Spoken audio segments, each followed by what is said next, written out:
Hello, everyone, and welcome to the Journey Success Stories podcast. I'm Jennifer Shuffle, your host, and today I am with Aaron Smith. Aaron is the lead agent of Aaron Smith team with EXP. Welcome, Aaron. Hey, thanks for having me, Jen. Oh, it's our pleasure. So, today we're going to be talking about his business, his journey to business ownership, challenges and best practices, of course, and to really get a sneak peek into what is it really like to be a business owner and to do what Aaron does on a daily basis. So, of course, if this is your first time to the show, make sure that you like and subscribe so you can get notifications when we have new episodes drop, just like this one. And Aaron, of course, again, welcome to the show. Please tell us a little bit about yourself, your business, and how you got to where you are today. Yeah, Jen, thanks for having me on. Been watching a lot of your episodes and all that, and I'm honored to be here and spend some time with you. Well, thank you. Um, where do I start? I was 24 years old when I became a real estate agent, Mm, and really had no idea that I was a business owner. I thought, oh, you get your real estate license and you just start selling houses, and you don't really realize you're a business owner until you're in the thick of it.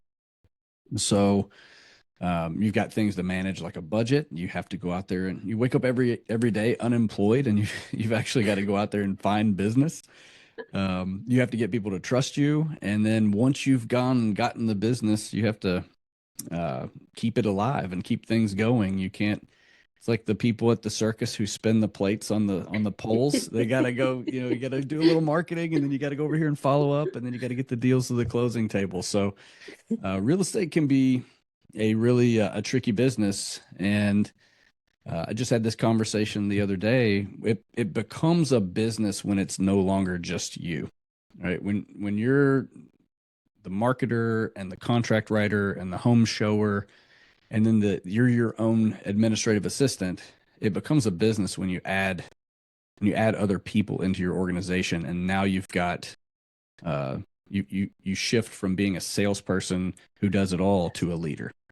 Um, and that's usually for a real estate agent. That's usually somewhere in that, you're doing about 30 to 40 transactions a year. So I hit that point in my career when I was about 5 or 6 years in where I needed help. If I didn't nice. have somebody to help me manage the mess I had created, stuff was going to start falling through the cracks. I was either going to start to lose money or lose clients or something like that because I just wasn't able to keep up with all of it. Right, right. So it was about that point in my career where I realized, oh, this is more than just me selling houses. This is, the only way to grow is to build something and involve other people as leverage. That is awesome. So tell me, what made you decide at the great young age of 24, this is what I want to do? Man, I had no idea what I wanted to do when I started college at Eastern Kentucky University. I went in to be an arson and forensic explosives investigator, and I learned in my first year that you had to be good at chemistry. I'm like, I'm not good at chemistry. Like, I'm good at like talking and like telling jokes and talking and stuff. So I did what any sensible person would do and just majored in business, and hopefully I would figure it out later. And then I got my marketing degree, and then I learned there was a friend of mine, and he was bragging that he had started real estate school, and I was like, man, if you can do it, anybody can do it. And so, I got into it was either go into bartending or get my real estate license, and I got my real estate license the spring of 2007, and I was supposed to graduate a year later in the spring of 2008, and that resulted in a mortgage industry crisis, and you couldn't find a home buyer with a search warrant at that time. So it was like, well, I can't go into this now. There's not a feasible career here for me after college. Right. So I spent a few years working for a large company that in the rental car business, and then Hmm. after I put in a lot of hours and got some professional experience in a corporate environment, I decided I don't really feel like I'm employable. I feel like I'm outworking everybody around me, and I'm not kissing the right butt to climb the corporate ladder, so I need to do my own thing. Yeah. That Yeah. was right. That was the right choice. Makes total sense. I love the fact that it was between bartending or that Bartending in real speaks like estate. a true college guy. Oh, well, I mean, it's not much different, really. I mean, you're just trying to make people happy and get them what they want. So, they Fair. probably both lead down the same path in some regard. That's so true. So you talked about, of course, leverage in regards to team. How many teammates do you have at this point? I have a stellar, awesome operations person, Allison. She manages our transactions, and she's kind of the quarterback of our team. She makes sure that all the agents have what they need for their open houses. Make sure that all the signs and lock boxes are channeled where they need to go. Nice. We have a pretty good dynamic with her as our operations person, and then we have myself, Nick, and Anna right now in sales roles, and then Avery, who is 18 years old. She'll be joining our team very soon, and she's like lightning in a bottle. She's going to be great once she gets past her testing. So we're excited. We're going to have, I guess, five of us total, 4 or 5 of us total. Yeah. Once we're all built out. Yeah. Awesome. So, what made you decide the type of roles that you wanted to bring on board for the business? Because there's a lot that goes on with picking the right, not only people, but the right roles to fill. That's a great question. I mean, we live in such a world where, I mean, you could toss your background into Chat GPT and it'll spit out a resume in no time flat. So I don't even ask for a resume anymore. I don't, Yeah. I'm not looking at that. What I want is character. I want somebody who can tell me how they worked hard past the situation that they seemed insurmountable. I want people who are resourceful. Um, I don't want somebody who walked into a cake job and just climbed their way up a ladder or anything like that. I don't want somebody who was kind of born on third base. I want somebody who fought, somebody who's seen some stuff and been through some things. So, for example, Avery, high level athlete, really good student. Cool. When I see a high level athlete, somebody who had to kind of climb to be a captain of a team, they're a leader. So that's that. If somebody's been a captain of a sports team, that is a leader potential in my team. Somebody who's been through some tough times and crawled their way out of it is great. Somebody who's kind of stuck around for a while through market cycles, like she's on my team. She's been through 2 significant market downshifts and survived it and seen it all. So, got a pretty good team and love them all. They're great. Yeah. I knew you had a great team just by every time you mention them, your face like starts to light up and glow. Like, I'm excited to talk about them. So that really says a lot too. Yeah, and it's when you have a team where you can put anybody on your team in a situation and walk away confident that they can handle the situation. That's when you know you've got a business. If you can't if as a leader, and especially in real estate, there's so many intricate details that go on where you have to be able to hand the ball off and trust that things are going to go the right way. And if you have to have your hands in every detail, you don't have the right people. Correct. If you can't trust the handoff, then you either haven't trained somebody properly or you hired the wrong person. Or maybe they have imposter syndrome and superheroitis. They don't just trust other people. Right. Yeah. Imposter syndrome. I didn't realize it, but it's real and it's everywhere. Yes. And you don't even realize how terrible it can be until you're a business owner and you let your head just run. Yeah. I think one of the worst things, and this, I consider myself sometimes an underthinker. I go into a situation kind of trying not to have a preconceived notion of what's going on. I walk into situations curious so that I don't try to form the wrong opinion. Nice. And the other thing, this is just my personality style. When I walk in scripted, I try to stick to the script and I get all screwed up. I can't, like, I have to go in and be curious and get information out in the open because if I go in and try to hit certain points, it's like giving a speech. I can't have a written speech. I have to just know the concepts that I want to cover in my head. And, I think if you're an overthinker with imposter syndrome, you just get jammed up and then you just freeze. It's hard. Yeah. So I'm laughing because it's exactly how I am. I may have a couple like bullet points on a card, like a little index card to kind of guide me. Otherwise, it's just who you see is what you get, and that's just me. Because if I have to have something scripted, if I skip a word or something, then I'm like messed up on, wait, I skipped this sentence or whatever, instead of just going with the flow. Yeah, you got to be genuine. And, you know, the, the, the thing that I learned very early on, I'm 24 years old. I come out of college. I have all these beliefs about what I want to accomplish and what I want to do. And I'm grateful and fortunate that I found a real estate company that was learning based. They offered so much training, and it wasn't just the same training. Oh, here's how to write a purchase contract, and here's how to show a house, and here's how to use your lockbox. It wasn't that. It was training the agent to be a business person. And being learning based, I'm always listening to a podcast. I'm always reading some book. I mean, 12-week year, John Maxwell's laws of leadership. There's always ways to grow. And if you watch people who exceed expectations and just, crush business, they're constantly looking at other people for thought leadership and mindset. Yes. Like, you can learn how to negotiate and sell, but when you develop yourself as a person, Hmm. like, that's what I think I'm the most grateful for, is that I landed at a spot where there was enough soil around me where I could grow and learn the right way, as opposed to planting myself as a weed in the concrete somewhere. And I'm going to sell some houses. I'm never going to grow as a leader. Um, so that is something I look back on. Not only did I start in a terrible time in real estate, I Yeah, you did. started around people who wanted to see me succeed more than I wanted to Mhm. succeed.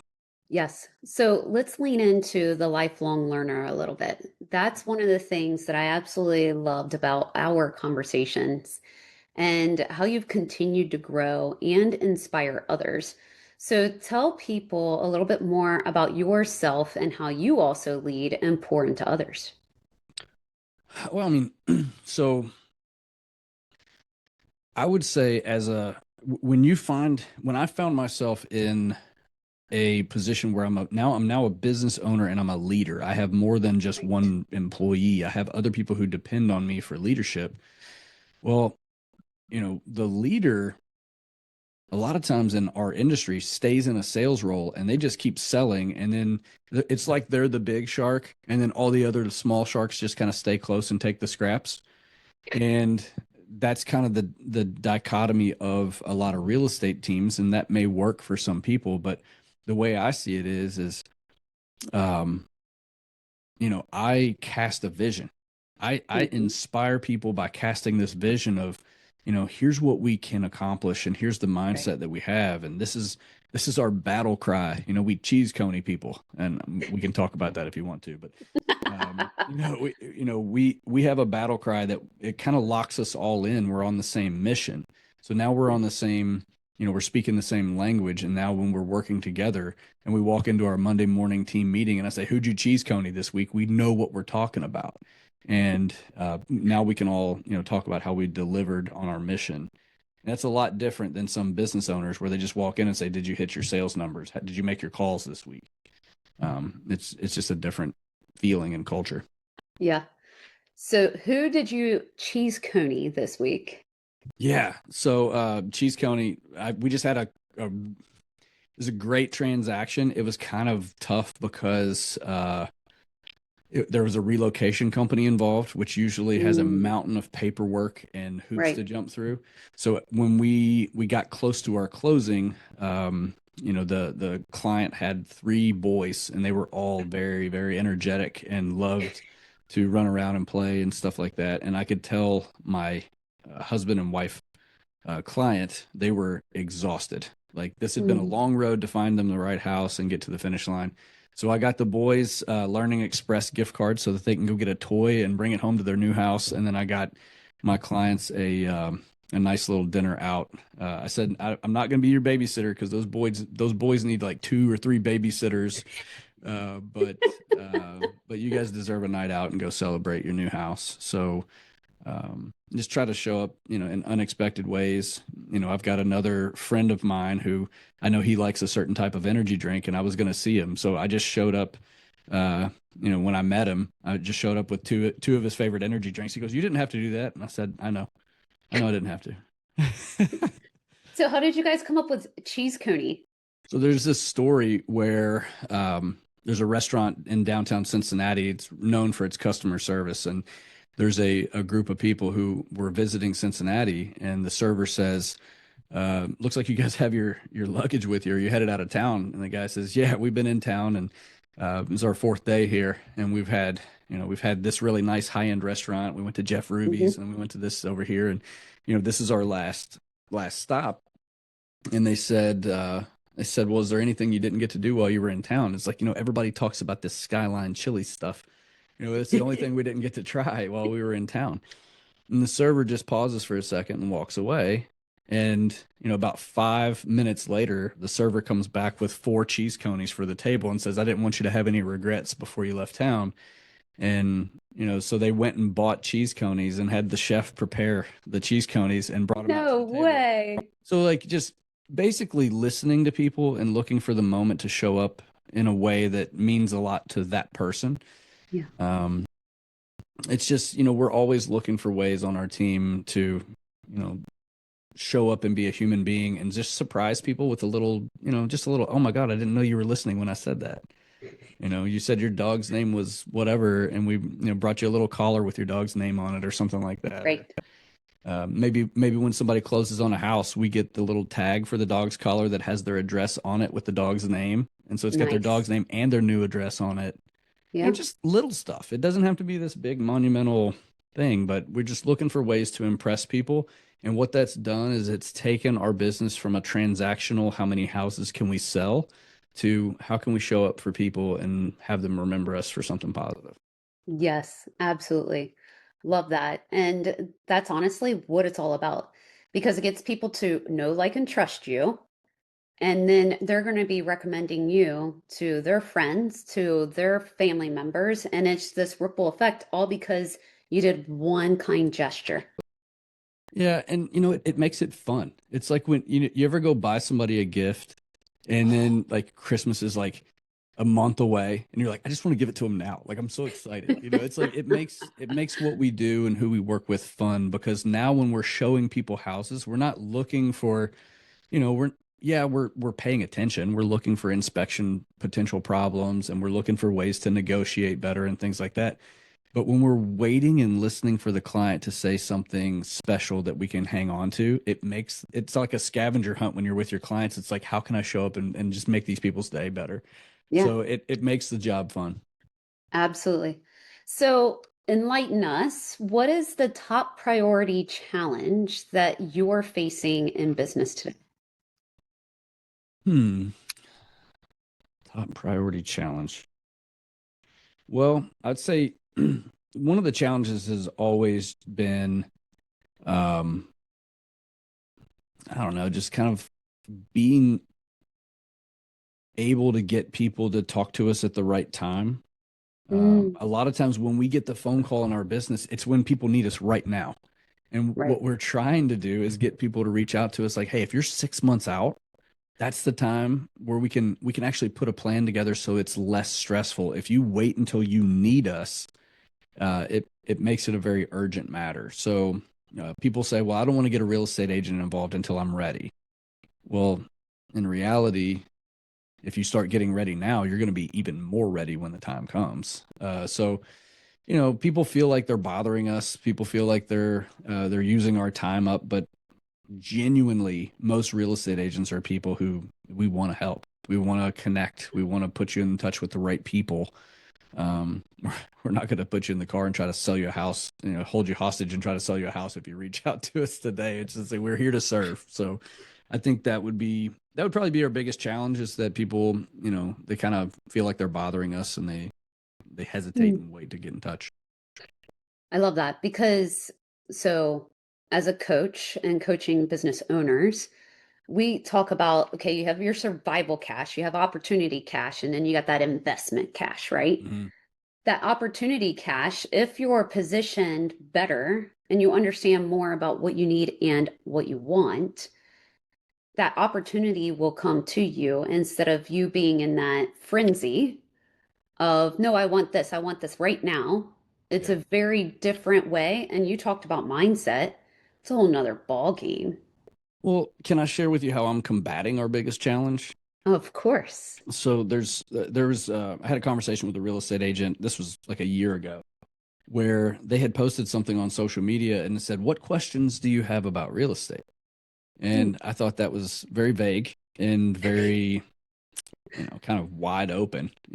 absolutely is. So my conversation with this agent was, instead of saying, "What questions do you have about real estate?" tell them the questions that they should be asking and then give them the answers to those questions. And it could be anything, could be around the financing side of things. It could be about maintaining your house. Like this time of year, it's 98 degrees outside. What do I need to be doing to make sure that I'm not exploding my air conditioner if I'm trying to keep my house cool?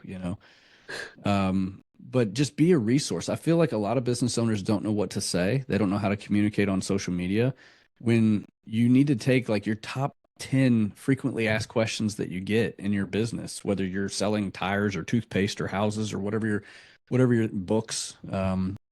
What are the top 10 questions that you get the most? And then go on social media and just say, educate people. The more you can educate people on something that they commonly have questions about, the more trust you can build. And trust is what matters when people need what you're selling.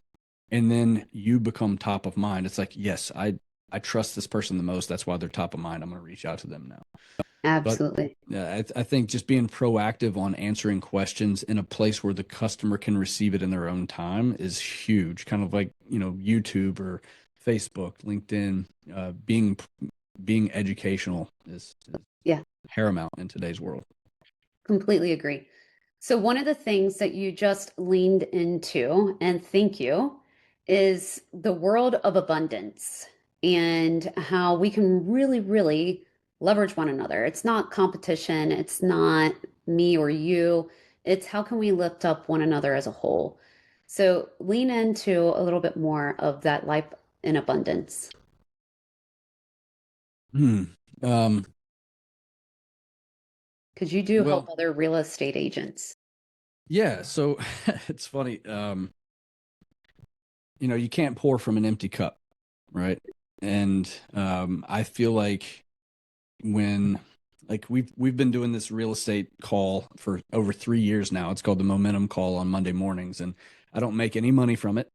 I started it to get the week kicked off with some energy, find out what other agents are experiencing in the market, and that sort of thing. So every Monday for an hour, we put on this Momentum Call, and there's agents from all different companies that jump on here, and we're all sharing. We're all being abundant minded, and we feed off each other and we learn from each other, and we all become better because we've had these experiences. And I feel like if you're a business person who you're afraid to share, you don't want to give away your secrets. You're in that scarcity mindset. You're just like, I don't want to share anything with you because you might use it against me. It's like that goes back to that same. I don't even know who said this, but it's kind of popular. What happens if we train our people and they leave us? Well, what if we don't and they stay? Then you've got people working for you who don't or aren't the most valuable players that you could have. Right. So, the abundant minded thing is like, well, if you play small, you're going to either lose or win small. If you play big and lift everybody up, lift all the people up around you, there's nobody who's going to get penalized for that. So, with a rising Absolutely. tide raises all ships Yes. kind of thing. Yeah. Yes. So, where do you see the business 5 years from now? So, you've arrived 5 years. What does it look like? Uh, man. One thing that we're working on right now is our systems with customer service. And the reason I say that is that I get giddy. I get very excited about doing the cheese coney thing, right? Like Yeah. providing gifts and taking pictures of the Starbucks cup that my client just walked in so I can remember their order for the next time when they show up, I've got their Starbucks order. Like I get pretty excited about this stuff. But the concept in my head right now is if I am to grow my team and grow our sales and help as many people as possible, how scalable is that? Mm. So where we're working as a team right now is like trying to put a harness on me, where it's like we can't do it all. We can't do all this stuff for everybody. We have to have systems for taking good care of people. Yeah. And right now we're just trying to define that because we're so excited about what we're doing, but we're trying to figure out where does it scale. If I'm trying to go from 50 transactions a year to 100 to 150 to 200, where does it break? And do we need a person to kind of manage this process, or do we need a system like a filter to pass it through? Do we need to kind of, put it in different silos? Like we're not really sure yet, but that's kind of the thing where in 5 years, when we figure that out and we're still excited about delivering awesome customer service, um, the real estate industry, man, it's changed so much in the last 2 years. I probably won't be able to recognize it in five, but um, True. I just think everything's compressing. The timelines are Yes. compressing because of technology. Yeah. I wouldn't be surprised in 5 years if you're able to buy a house in 2 weeks and have a conventional mortgage Hmm. and all that. I don't know how sellers are going to move out of their house that fast, but I do think that technology is compressing Yes. things, and it's also allowing people to have access to information where agents and business owners are going to have to start really showing value to people, that they have more experience and knowledge than their friendly AI or whatever. Right. Completely agree. Our world is changing so rapid and so fast. So, who's helping you create those systems and brainstorm what do we want it to look like and how to lean in? Well, we've got a really good team dynamic where we have this honesty when we meet. Like we just planned a team event, and we laughed a lot because we basically put every good idea that we could on paper. It's just like, oh yeah, we could have an ice cream truck, and we could have a bounce house, and we could have, Yeah. this, you know, have music playing, and we can have all this stuff. And then we started going through there, like, all right, now let's we did our dreaming. Let's be realistic. So I think we'll anytime we need to build a system, we say like, what would be absolutely amazing? Like, let's just Yeah. build the most awesome thing. And now let's bring it back down to reality. What's possible? What does overcommitment look like with this? Like, what are we trying to accomplish? So I think, our team is just, we know what we're capable of. So Mhm. you know, I believe, maybe you can help us with that as a coach, where I it's, mean, that's kind of where my head was, but because yeah, this sounds also a lot of holes fun. in our plan and show us how to build a good foundation on our systems. So, Yeah. Well, I love this conversation. I do have some rapid fire questions. Are okay. you ready? Yeah, let's go. All right, cool. What is the key to success for you? Key to success. How you do anything is how you do everything. So be aware of how you're showing up. Am I Yeah. showing up late? Am I showing up disheveled? Am I showing up positive? Because when people see you, uh, that's how they believe you're going to show up in all aspects of life. True. What is your one piece of advice that you would give to other business owners? If there's something that you need, get around people who have it. Like if find another business owner who has it and collaborate with them, bring something to the table and learn what you need to learn, or partner with somebody to get it. Yes. All right. What is a book or podcast that you're reading or listening to right now? Actually, I got it right here. This one, Unreasonable Hospitality. It speaks to our team's mission right now. And after I read this, but I just finished this, and I went and downloaded 3 different books on Disney's systems and how they take care of their customers. And Yep. I'm reading this through a filter where it's like, okay, that's way too much. Like I can't. There's no way we can scale that in our business. But yeah, so Mhm. Unreasonable Hospitality by Will Guidara. It's a great book, good read. Excellent. All right, so here's a fun question. And I'm going to pivot a little bit because you just said Disney. Okay. If you had a little bit of pixie dust that you could choose to sprinkle on one part of the business, what would it be? So what does the pixie dust do? Does it make this easier or go away? Absolutely. Oh, the home inspection process.